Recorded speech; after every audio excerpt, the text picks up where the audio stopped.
la radio nationale du Mali. Il est 9h ici à Bamako, la même heure à Fourou dans la région de Sikassou.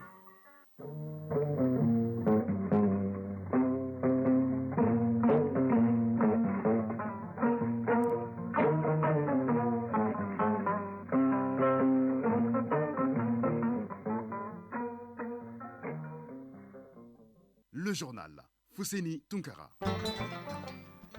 Bienvenue dans cette édition, la première de Mali Actualité, les titres.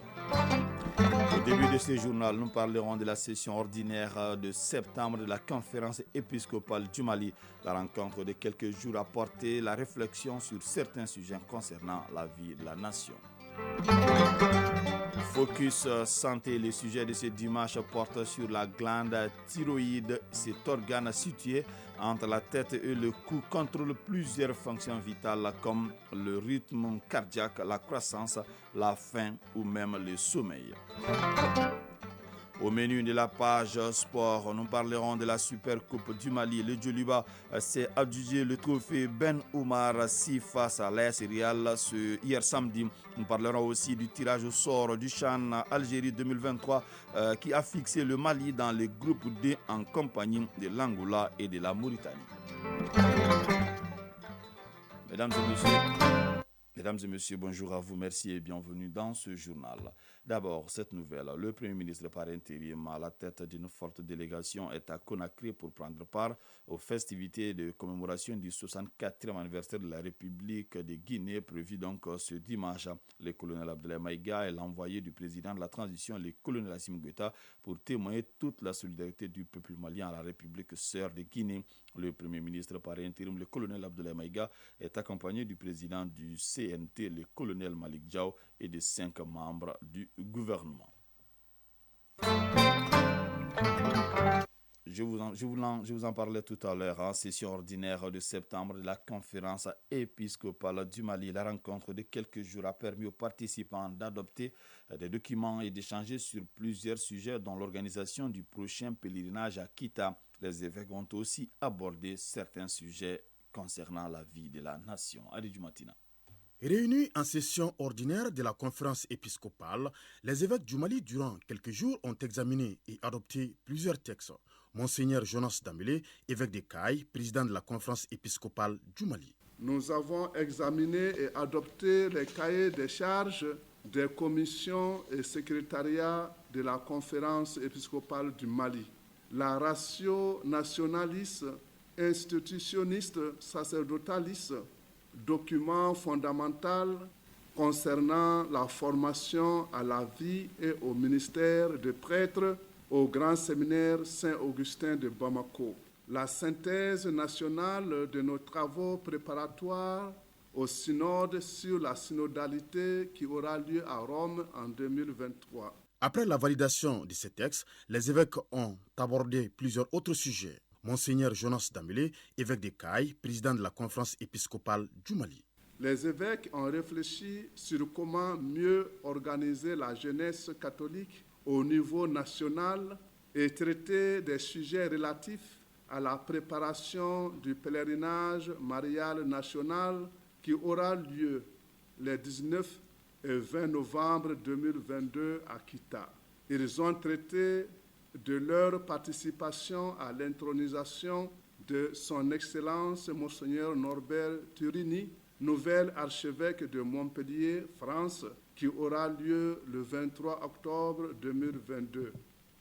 Les évêques ont aussi examiné la participation de notre Église à certains rendez-vous internationaux de l'Église universelle en 2023. Le consistoire et la rencontre des cardinaux avec le pape qui s'est tenue du 27 au 30 août 2022 au Vatican. Concernant l'actualité du pays, elle a été largement évoquée lors de cette session pastorale de septembre. Les évêques, sachant que le Premier ministre, Dr Choguel Kokala Maïga, est souffrant, ont prié pour lui. Ils lui souhaitent une meilleure santé et un prompt rétablissement. Aussi, ils ont examiné la situation que nous traversons. Ils se réjouissent du bon travail que font les autorités et du réveil patriotique des Maliens et des Maliennes. Il les félicite et les encourage à continuer dans ce sens pour la réussite de la transition. Ils appellent les filles et les fils du pays à l'union sacrée. Ils souhaitent un dénouement heureux de l'affaire des 46 militaires ivoiriens. La session a également saisi l'occasion pour remercier et inviter la communauté catholique à une prière mariale et missionnaire fervente durant le mois missionnaire et du rosaire qui commence ce samedi 1er octobre 2022. Mossadegh Bali est élu hier président du Conseil national du patronat du Mali. C'est à l'issue d'une assemblée générale de l'organisation patronale. Il présidait la seule liste présentée pour ce scrutin. Le tout nouveau président du CNPM s'est dit honoré pour la confiance et a appelé à la mobilisation autour des défis futurs. Modibo Mariko. Un dispositif sécuritaire bien en place, des délégués présents prêts à prendre part au vote. C'est bien une journée de mobilisation générale au Conseil national du patronat qui n'aura rien oublié pour sa réussite. Déjà dès 8 heures, les dispositifs techniques du secrétariat étaient en place et pouvaient enregistrer et attribuer des badges aux délégués qui, une fois installés, laissaient place aux choses sérieuses. Soya Golfa, président de l'administration provisoire du Conseil national du patronat. En ma qualité de président de l'administration provisoire, je déclare ouverte cette assemblée élective qui misant le bureau du patronat en place. Le bureau de vote présidé par Modibo Boundi prend du coup les choses à main, fait le constat de la présence complète du matériel, prend connaissance du règlement électoral pour, par finir, définir avec les délégués sa méthodologie. Puis après commence le vote proprement dit. À l'issue de 6 heures d'opération, soit de 10 heures à 16 heures. Et c'est la liste unique présidée par Mossadegh Bali qui sort gagnante. Sur 129 délégués inscrits, 117 ont voté, soit un taux de participation de 90,70%. Une liste de 30 membres plus 9 autres du comité statutaire. Et le nouveau président tout terrain d'appeler à la mobilisation et à l'unité pour relever les défis à venir. Mossadegh Bali, président du Conseil national du patronat. C'est le temps de rassembler et notre bureau tend la main à tous les ressortissants du secteur privé, sans exclusive. C'est le temps de se projeter vers le futur, parce que notre pays se porte très mal, donc notre économie se porte très mal, donc nos entreprises se portent très mal, et c'est le temps maintenant de se projeter sur comment relever notre pays, notre économie, nos entreprises. C'est le temps pour nous, en tant qu'organisation fêtière du secteur privé, en tant que syndicat du secteur privé, de défendre nos intérêts et de les défendre de façon citoyenne, de les défendre de façon professionnelle et de les défendre avec acharnement, parce qu'après tout, ce pays nous appartient. Le consensus aura prévalu pour l'élection de ce nouveau bureau en place pour 5 ans et qui comporte 5 femmes. Cette assemblée générale aura aussi été le cadre pour l'administration provisoire de faire le point de ses activités et du rapport financier durant ces 6 mois d'exercice. Le terrain est ainsi balisé pour permettre au CNPM de tourner définitivement la page de la crise qu'il a connue pendant au moins 2 années durant. La station régionale de l'ORTM Koulikoro fait peau neuve grâce à l'intervention du maire de la commune urbaine de la localité. Bakoroba Kane a repeint les bureaux de l'ORTM Koulikoro sur fonds propres. Cette initiative du maire de Koulikoro témoigne du rapport de bonne collaboration entre l'ORTM Koulikoro et la mairie de la commune urbaine de Koulikoro. Djemba Moussa Konate. C'est pour accompagner l'ORTM Koulikoro dans l'accomplissement de sa mission de service public dans la région de Koulikoro que le maire de la commune urbaine de Koulikoro a décidé de repeindre le bâtiment de la station régionale.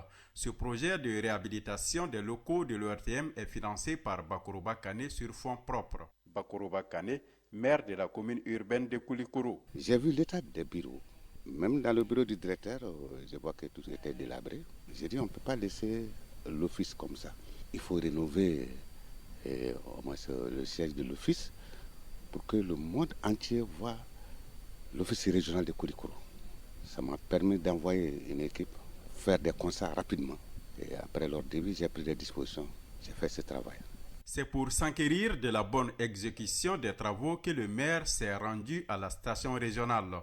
Il a visité les bureaux ainsi que les studios avant de passer en direct sur la 102.4 MHz pour inviter ses mandants à s'acquitter convenablement de leurs taxes de développement local pour la bonne marche de la commune. Bakoroba Kane, maire de la commune urbaine de Koulikoro. Les travaux qu'on peut faire, que la mairie peut faire, nous allons prendre les discussions avec le conseil communal pour que l'office puisse être vu à l'extérieur.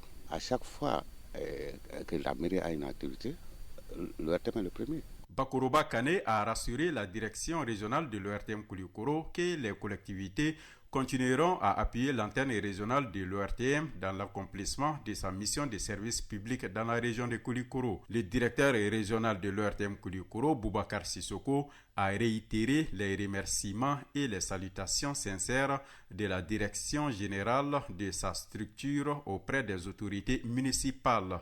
Koulikoro, Djemba Moussa Konaté et Salif Maïga pour l'ORTM. 9h passées de 10 minutes en Tunisie, le Polisario gagne du terrain. Nana Labat Arachid, conseillère du chef du Polisario, poursuit sa tournée dans le pays. Elle s'est réunie ce samedi, donc hier 1er octobre, avec le secrétaire général du mouvement Tunisie en avant, Adid Briki. À cette occasion, le responsable tunisien a apporté son soutien aux droits du peuple sahraoui, à l'autodétermination et à la liberté. Selon un rapport de l'ONU au Nigeria encore non rendu public, Abuja envisageait d'acquérir des armes auprès de Pyongyang. Si l'accord avait été jusqu'à son terme, il aurait constitué une violation des sanctions imposées par l'ONU, les États-Unis et l'Union européenne également et la Corée du Nord.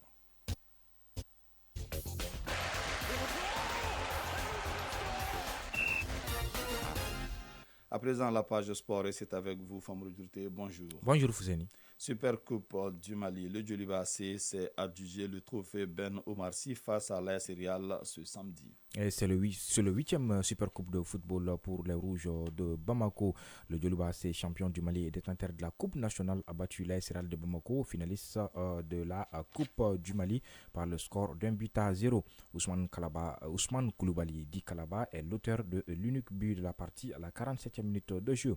Le Djoliba AC confirme ainsi son hégémonie sur le football national durant l'année 2022. Paradoxalement, l'AS Real a péché par son inefficacité offensive. 0-0 à l'aller comme au retour contre le Djoliba AC en Ligue 1.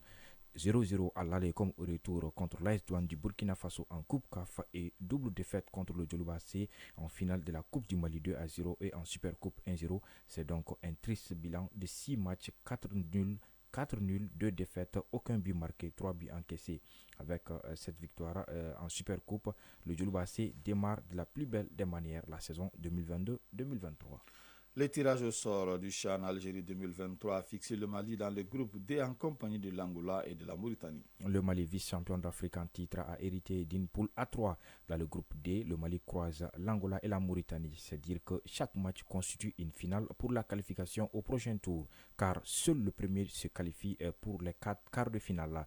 Le sélectionneur des Aigles du Mali, Nouh Diané, est conscient de l'enjeu. C'est le même scénario dans la poule E qui regroupe le Cameroun, le Congo et le Niger. Les 3 groupes A4 bénéficieront de 2 qualifiés pour les quarts. Il s'agit du groupe A, Algérie, Libye, Éthiopie et Mozambique, du groupe B, RDC, Ouganda, Côte d'Ivoire, Sénégal et du groupe C, Maroc, Soudan, Madagascar et Ghana. Handball, l'USFAS hommes et COL dames ont remporté les finales de la Coupe du Mali. La finale chez les dames, le centre Omnisport de Missabougou COM, champion du Mali, et le centre Omnisport de Lafiabougou COL ont livré un match époustouflant, 20-22 pour le COL en première période et 40-40 au terme du temps réglementaire. Les deux équipes ont joué 2 fois 5 minutes de prolongation. Au terme des 5 premières minutes, 44-44, et ça, c'est dans la seconde partie de l'extra time que le COL finit par l'emporter 50-48. Le COM rate donc le doublé Coupe Championnat. Chez les messieurs, là aussi, pas de doublé pour l'AS Police, battu par l'USFAS 34-28. À la fin des deux finales, notre reporter Mohamed Naman Keita nous a amené des réactions. Écoutons d'abord le président de la Fédération malienne de handball, le lieutenant-colonel Cheikh Mohamed Chérif Tunkara. Nous sommes satisfaits de la qualité du jeu. On a vu qu'aucune équipe n'a eu le doublé cette année. Ça veut dire que le travail est là, toutes les équipes se valent désormais. Alors c'est le handball qui gagne. Nous, on a vu du beau jeu et on est content. Voilà, c'était là le président de la Fédération malienne de handball, le lieutenant-colonel Cheikh Mohamed Chérif Tunkara. Suivons à présent le ministre en charge des sports, Moussa Ag Atayer, toujours au micro de Mohamed Naman Keita. Vous savez, ces derniers temps, le handball nous a habitués à vivre vraiment de très beaux moments, de très belles compétitions et de très belles équipes. Nous avons d'abord assisté en dames à une équipe de la Fiabougou contre celle de Missabougou, qui ont été de très grandes équipes avec une victoire méritée de la Fiabougou. Et là, en homme, l'USFAS qui revient pour prendre sa revanche également sur l'AS Police. Surtout, l'ambiance était très belle, les supporters sont là, sont restés jusqu'au bout. Et encore une fois, c'est l'occasion pour moi d'adresser mes vives félicitations à ceux qui managent ces équipes-là, mais également à la Fédération malienne de handball pour ce souffle nouveau qu'elle est en train de donner à cette belle discipline. Voilà, ainsi prend fin la saison sportive de handball sur le plan national.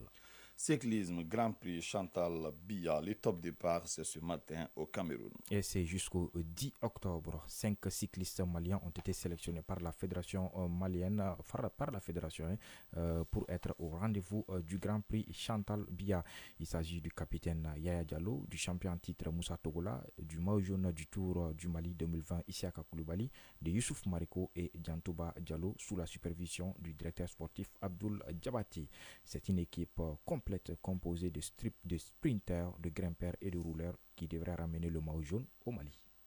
Bonne chance à cette équipe malienne depuis le Cameroun. Merci Famoury Djourté pour ces informations. Focus santé. Ces signes sont assez discrets. Elle est très souvent découverte au hasard lors d'un examen. Il s'agit des troubles de la glande thyroïde. Cet organe situé entre la tête et le cou contrôle plusieurs fonctions vitales comme le rythme cardiaque, la croissance, la faim ou même le sommeil. Lorsqu'il y a un dérèglement thyroïdien, on parle soit d'hyper ou d'hypothyroïdie. Les symptômes permettant de l'identifier sont la fatigue, perte de poids inexpliquée, palpitations, des yeux qui ont tendance à sortir de leur orbite. On en sait davantage dans Focus Santé, une réalisation de Barakissa Ouattara et Abdul Salam Bambara. Mon goitre a commencé par une angine. Quand je me couche, j'ai la sensation d'étouffer. De troubles respiratoires, gonflement des vaisseaux dans la région cou avec des sensations prolongées. Voilà des signes qui ont révélé l'hyperthyroïdie chez cette patiente de 57 ans. Dr Amadou Kone, spécialiste en endocrinologie. L'étiologie de cette hyperthyroïdie, c'est un quadre multinodulaire toxique. C'est-à-dire qu'elle a beaucoup de nodules au niveau du cou. C'est ça qui est rentré en activité et qui a entraîné cet hyperfonctionnement de la glande thyroïde. Donc le traitement va consister chez elle de 2 temps. Le premier temps, il faut calmer, en termes techniques, refroidir la glande thyroïde. Cet hyperfonctionnement, on va le mettre sous traitement pour que la glande puisse revenir à la normale. Une fois que la glande est normale, elle doit être proposée à la chirurgie. Selon les résultats des études menées, cette pathologie est plus fréquente chez les femmes, surtout celles qui sont proches de la ménopause. Ces causes sont multiples, mais les principales sont d'ordre familial ou un dérèglement hormonal. Dr Amadou Kone, spécialiste en endocrinologie à l'hôpital du Mali. Cette anomalie de fonctionnement peut aller dans le sens d'une grande augmentation de la production des hormones qui sont produites par cette glande, ou une insuffisance de production des hormones produites par cette glande. Donc dans cette dysrégulation, l'excès de production, c'est ce qu'on appelle l'hyperthyroïdie, c'est l'hyperfonctionnement de la glande thyroïde. Et l'insuffisance de production de la glande, C'est ça qu'on appelle une hypothyroïdie. Ce dysfonctionnement de la glande thyroïde se manifeste par la perte de poids, l'accélération du battement cardiaque. Dr Amadou Kone, spécialiste en endocrinologie à l'hôpital du Mali. Cette hyperthyroïdie se manifeste surtout par des signes d'irritabilité, c'est-à-dire la personne est très, excitée, très agitée, mobile. C'est des personnes qui sont nerveuses, donc des personnes émotives. La moindre des signes peut les faire pleurer ou être un peu agressif. C'est des personnes qui ont du mal à dormir la nuit et qui font beaucoup de cauchemars. C'est des personnes qui vous disent chaque fois qu'ils ont le corps chaud parce que la glande régule aussi la température corporelle. Des manifestations qui sont également source de beaucoup de cas de divorce. Le traitement de ces troubles dépend de la cause et la majeure partie des cas suivent des traitements à vie. Dr Amadou Kone. Souvent, il peut y arriver que 20% de ces patients, même après traitement, après qu'on les ait déclarés guéris, encore la maladie puisse reprendre parce qu'il y a une auto-immunité, une auto-agression de la glande contre son propre système de défense. C'est ce qui fait que ces maladies peuvent encore rechuter malgré un bon traitement et qu'on ait déclaré guéri. Tout de même, un diagnostic précoce et une alimentation adéquate au bon fonctionnement de la glande thyroïde préviennent l'exacerbation des symptômes et l'aggravation de la maladie. 9h passées de 20 minutes, c'est donc la fin de cette édition qui vous a été présentée par Fousseini Tunkara. Alima Ouattara a assuré la connexion technique, une édition coordonnée par Ousmane Daou et Aziz Koulibaly a assuré la mise en ligne. Merci pour votre fidélité, que le bon Dieu nous protège.